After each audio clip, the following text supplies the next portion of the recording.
Le 6 mai 2020, le New England a publié l'article suivant: Cardiovascular Disease, Drug Therapy and Mortality in COVID-19. Le principal auteur était le docteur Mehra, que je ne connais pas personnellement, mais qui fait partie d'un groupe très prestigieux, l'équipe de pharmacoépidémiologie du Harvard Medical School. Une semaine plus tard, nous avons révisé cette étude au Journal Club. Les méthodes étaient très intéressantes. Il s'agissait d'une étude observationnelle faite avec une base de données qui comprend 169 hôpitaux dans 11 pays d'Asie, d'Europe et d'Amérique du Nord. Et je m'étais à l'époque extasié sur la quantité de travail qui était nécessaire pour établir une telle banque de données et à quel point elle pouvait être utile. L'étude avait été générée par une préoccupation concernant un effet nocif potentiel chez les patients atteints par le COVID-19. Et le résultat était très rassurant. En fait, les auteurs avaient observé un effet bénéfique.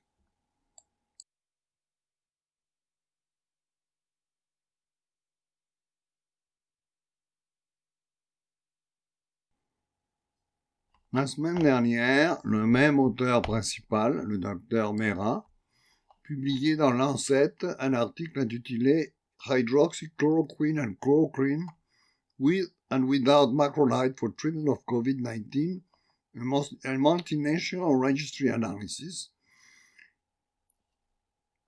Et là, je me suis demandé quand même, cet individu est extrêmement actif, puisqu'il a réussi à publier une fois dans New England et ensuite une seconde fois dans Lancet, des études qui requièrent un travail considérable.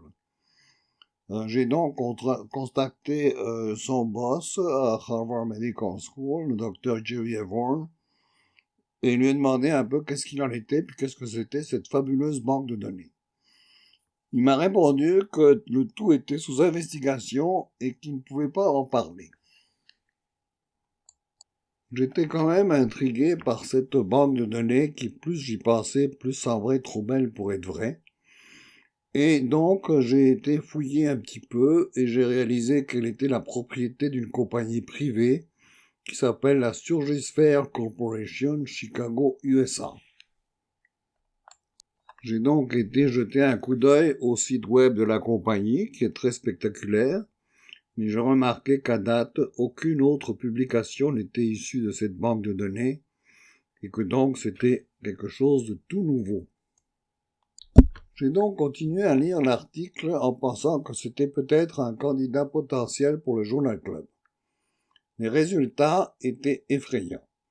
L'hydroxychloroquine s'avérait extrêmement toxique, spécialement pour le système cardiovasculaire. Ça a parti une panique généralisée. L'Organisation mondiale de la santé a discontinué sa méga-étude randomisée contrôlée sur la chloroquine, et d'autres études mineures ont également été discontinuées. Et tout le monde, évidemment, riait de Donald Trump qui avait prétendu que c'était un médicament extraordinaire et qu'il en prenait lui-même.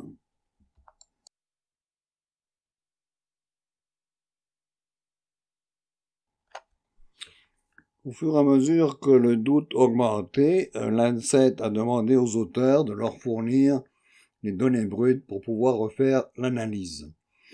Les auteurs ont donc demandé à la compagnie qui fournissait les données de leur fournir, et ceux-ci ont refusé, prétendant la confidentialité.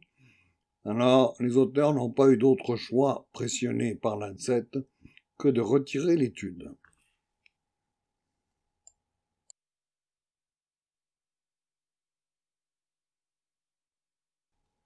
Un jour plus tard, le New England part en panique et retire l'étude de cardiovasculaire que nous avions révisée au Journal Club. La morale de cette histoire, c'est que deux articles différents, écrits par le même auteur principal, à 2 semaines d'intervalle, sur une base de données bidon, sont passés sans problème par la révision des pairs de Lancet et New England Journal of Medicine. Il est bien clair que nous avons encore un exemple du fait que les éditeurs ne font pas leur travail.